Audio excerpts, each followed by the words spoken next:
Hello my dear students. आज हम business mathematics में एक मैट्रिक्स के इन्वर्स को सॉल्व करेंगे। 3x3 ऑर्डर की मैट्रिक्स है और इसमें हम ए इन्वर्स कैसे कैलकुलेट करेंगे इसके स्टेप्स को जानेंगे। आई होप ये वीडियो आपको पसंद आएगा। इससे पहले हमने वीडियो में भी 3x3 ऑर्डर का मैट्रिक्स का इन्वर्स को कैलकुलेट किया था, लेकिन एक क्वेश्चंस के अलावा एक और क्वेश्चन जब हम समझेंगे तब और अच्छी तरह से इस क्वेश्चन को क्लैरिफाई कर पाएंगे और इसके स्टेप्स को समझ पाएंगे। जैसा कि आप जानते हैं कि जो फार्मूला है ए इन्वर्स का वो ये होता है बच्चों, A inverse is equal to A D J A determinant of A. ये होता है बच्चों फार्मूला इसका। ये फार्मूला होता है ए इन्वर्स का। तो ए इन्वर्स का हमने ये फार्मूला लिख दिया। अब हम इसे सॉल्व करने जा रहे हैं। तो सबसे पहले तो डिटर्मिनेंट ऑफ ए हम निकालेंगे। तो आंसर में हम लिखेंगे दिस वन ए। तो अब देखिए हम यहाँ से सॉल्व कर लेंगे। जो भी होगा 1 3 -2 -3 0 -5 2 5 0 ये हमने लिखा है यहाँ पर। ठीक है, तो अब इसकी हम वैल्यू निकालेंगे। जैसा मैंने पहले भी आपको बताया था कि इसके साथ हिडन साइन चलते हैं, plus minus plus minus plus minus plus minus plus. तो सबसे पहले तो हम 1 लिखेंगे यहाँ पर और इस तरह से 2 लाइनें ड्रॉ। ये कॉलम और ये रो गायब कर देंगे तो 0 5 -5 एंड 0।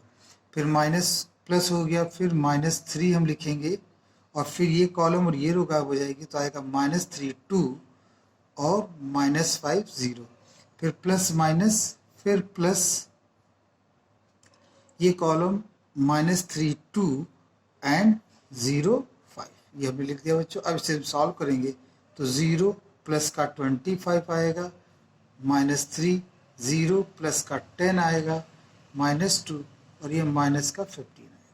ये हो गया बच्चों 25, ये माइनस का 30 और प्लस का 30 एंड दैट गिव्स 25। तो ये इम्प्लाइज करता है कि ए इनवर्स एग्जिस्ट। क्योंकि बच्चों अगर ये वैल्यू 0 हो जाएगी तो ये क्वेश्चन माय डियर स्टूडेंट्स ये क्वेश्चन ही खत्म हो जाएगा। इससे ये यहाँ पर हम इसीलिए सबसे पहले डिटर्मिनेंट ऑफ ए निकालते हैं जिससे इंश्योर हो जाए कि आपका ए इनवर्स एग्जिस्ट करता है। अब आप जानते हैं क्या करेंगे सॉल्व बच्चों। अब हमारा एक ही काम है और वो है कोफैक्टर को कैलकुलेट करना। कोफैक्टर, तो कोफैक्टर के लिए हमने आपको बताया सबसे पहले आप फर्स्ट कोफैक्टर कैलकुलेट करेंगे, सेकंड थर्ड। तो हम लिखेंगे कोफैक्टर ऑफ फर्स्ट रो।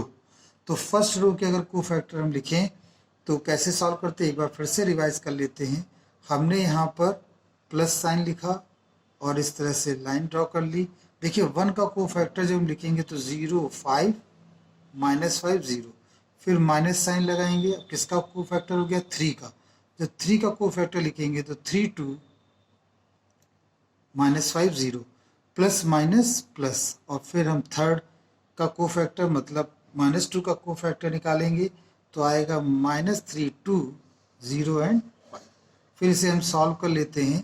तो सॉल्व इधर ही हम सॉल्व करके या इधर ही देख लीजिए सॉल्व कर लेते हैं। तो ये बच्चों आएगा निकल के 0 और ये हो जाएगा 25, ये खत्म -10, ये प्लस का 10 हो गया और यहाँ पर हम देखेंगे तो माइनस का 15 तो ये आपका निकला first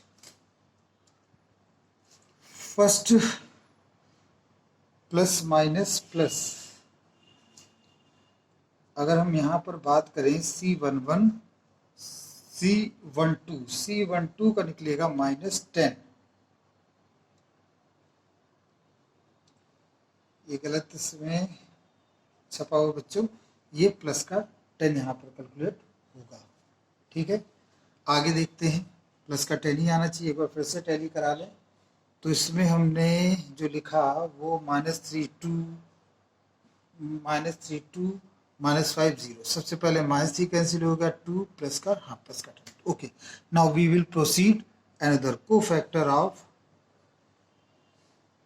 cofactor of second row. Second row का कोफैक्टर क्या होगा? सेकंड रो ये हो गया। तो सेकंड रो में देखिए हिडन साइन कौन सा? माइनस, माइनस लिख देंगे। ये तो यहाँ आएगा 3 5, 3 5 और -2 0। ये हो गया सेकंड का। फिर इस एलिमेंट के लिए फिर जीरो का निकालने के लिए माइनस प्लस, प्लस का साइन लगाएंगे और फिर क्रॉस। तो यहाँ आएगा 1 2 -2 0, माइनस प्लस माइनस। फिर हम यहाँ पे सॉल्व कर लें तो आएगा 1 2 3 एंड 5। इस तरह से हमने इसको सब कैलकुलेट किया। अब इसे भी सॉल्व करके देखते हैं कितना आता है। तो -10 ये प्लस का 10 हो जाएगा, 1 2 प्लस का 10। फिर इसमें सॉल्व करेंगे तो ये आ जाएगा माइनस का 4। इसे सॉल्व करेंगे तो 5, माइनस का 6, माइनस का 1 और ये हो जाएगा प्लस का 1। तो इस तरह से सेकंड निकला हमारा। सेकंड जो कैलकुलेट किया हमने -10 10 4 1। ठीक है बच्चों, तो ये जो हमें प्राप्त हुआ वो हम यहाँ देख पा रहे हैं। ये हमारा कौन सा एलिमेंट कहलाएगा? Second row first column. Second row first column इसका निकलेगा -10 जो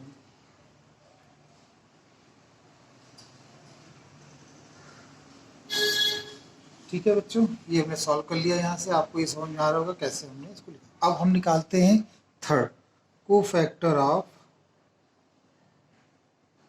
थर्ड रो। थर्ड रो के एलिमेंट का कोफैक्टर निकालते हैं और देखते हैं कैसे सॉल्व होगा। तो थर्ड रो का अगर हम कोफैक्टर निकालने तो 2 लिख, इसके साथ जो साइन होगा वो प्लस का साइन होगा। ये कॉलम 0 3 0 और -2 -5। ठीक है बच्चों, अब इसे सॉल्व कर फिर नेक्स्ट लिखेंगे प्लस माइनस, फिर आएगा 1 -3 और -2 -5। 1 -3 -2 -5 प्लस। और इसके बाद का एलिमेंट हम देखें तो ये आ जाएगा 1 -3 3 0। ठीक है, फिर हम सॉल्व कर लेते हैं इसको। माइनस का 15 आया, ये -5 और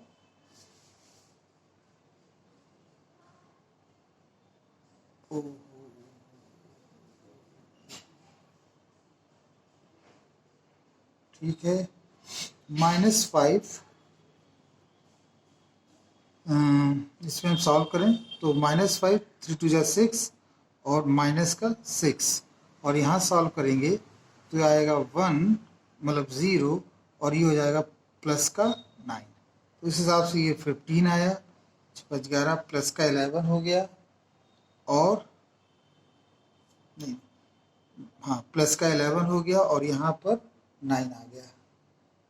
प्लस का 11 15 और यहाँ हम सॉल्व करेंगे तो ये हमारा 9 कैलकुलेट होके आ जाएगा। ये जो बच्चों था ये एलिमेंट 0 0 के अगर थर्ड का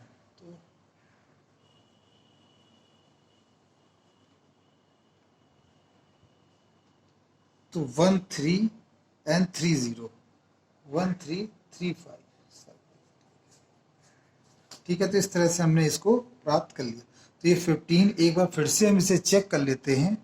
तो ये तो हमने निकाला 0 25 3 2 10 ठीक करेक्ट, 15 करेक्ट। यहाँ आते हैं तो हमने देखा माइनस प्लस और ये आपका देखिए माइनस रहेगा। और यहाँ पे देखें तो इसे सॉल्व करेंगे माइनस ये प्लस रहेगा। क्यों ये हो रहा है बच्चों? क्योंकि जब हम इसे एक्सपेंड करते हैं तो आप देखिए ABCD लिखा होता है। तो जब हम AD लिखेंगे माइनस का BC लिखेंगे तो ये माइनस का साइन एक फार्मूले से आता है। तो अगर हम यहाँ पर इसको एक्सपेंड करें तो आप समझ जाएंगे कि हमने कैसे इसे सॉल्व किया है। जैसे इसे हम लेते हैं तो देखिए कैसे लिखेंगे आप। चलिए इन तीनों लाइनों को हम समझ लेते हैं क्योंकि मेन यही है समझना।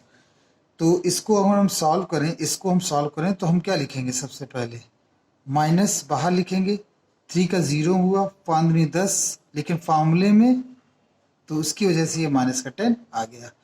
फिर दूसरा लिखेंगे, प्लस लिखा हमने, 1 0 हो गया, लेकिन माइनस का 4 वहाँ रखेंगे तो प्लस का 4 हो गया, इसलिए देखिए आया। फिर तीसरा माइनस लिखा, ये 5 हो गया, माइनस का 6, माइनस का 1, माइनस प्लस 1। तो इस प्रकार से हमने यहाँ पर निकाल लिए। अब हम बात करेंगे किसके, इनके कोफैक्टर की मैट्रिक्स की। तो हम इसके आगे लिखेंगे कोफैक्टर मैट्रिक्स। तो जब कोफैक्टर मैट्रिक्स लिखोगे तो कैसे लिखोगे, देखिए सबसे पहले तो आप लिखेंगे 25, 10 एंड -15, फिर लिखेंगे -10, 4 एंड 1, फिर लिखेंगे -15, 11 एंड 9। ये आपका बना। और जैसे ही हम इसे कन्वर्ट करेंगे किसमें बच्चों, जैसे ही हम इसे 10, 25, 10, 10, ठीक है, जैसे ही इसे हम कन्वर्ट करेंगे ट्रांसपोज, जैसे इस मैट्रिक्स का ट्रांसपोज लेंगे तो वो हमारा आ जाएगा एडजॉइंट ए। तो हम यहाँ लिख देंगे एडजॉइंट ए। ये जो हमने लिखा बच्चों, ये एक्चुअली इसका ट्रांसपोज है। ट्रांसपोज मतलब रो को कॉलम में बदल देना।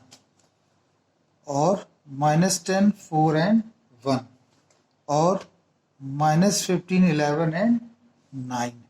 9 बच्चों आप देख लीजिए 9 किस प्रकार से निकला है।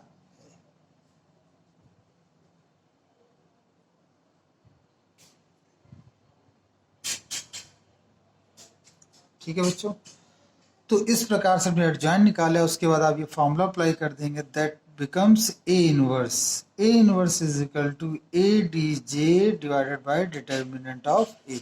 तो एडजॉइंट ए तो ये पूरा है, और ए की वैल्यू कितनी निकली थी 25। तो हम यहाँ पे इस तरह लिख देंगे 25, और यहाँ पर लिखेंगे 25, 10, -15, -10, 4, 1, -15, 11 एंड 9। तो कुल मिला के ये आपका आंसर हो जाएगा। तो आई होप ये क्वेश्चन आपको समझ में आया होगा। हर एक स्टेप पे एक ही काम करना है। सबसे पहले आप डिटर्मिनेंट की वैल्यू निकाल लीजिए, उसके बाद कोफैक्टर निकाल लीजिए, फिर कोफैक्टर की मैट्रिक्स को लिख लीजिए, और कोफैक्टर की जो मैट्रिक्स आई उसका ट्रांसपोज ले लें तो वो बन जाता है एडजॉइंट ए। और एडजॉइंट ए की मदद से हम तुरंत निकाल सकते हैं ए इनवर्स। आई होप ये क्वेश्चन आपको समझ में आया होगा। Thank you very much.